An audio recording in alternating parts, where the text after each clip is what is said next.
नमस्ते। Trending star Khesari Lal Yadav ji के नया वाला धमाल बहुत ही बवाल गाना भोजपुरी का आ रहा है।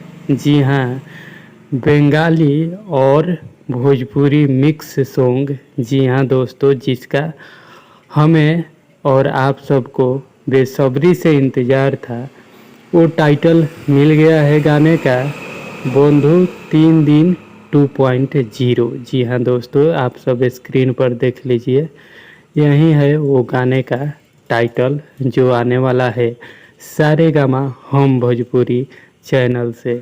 आज इस गाने का टीजर 11 बजे दिन में लॉन्च किया जाएगा, तो ज़रूर सुनिएगा सारेगामा हम भोजपुरी से इस गाने का टीजर को। कैसा लगा अपडेट जानकर हमें कमेंट बॉक्स में ज़रूर बताइएगा। किस किस को इस गाने का बेसब्री से इंतज़ार है, कमेंट करके बताइए। मिलते हैं दोस्तों अगले अपडेट में, तब तक के लिए नमस्कार, बाय बाय।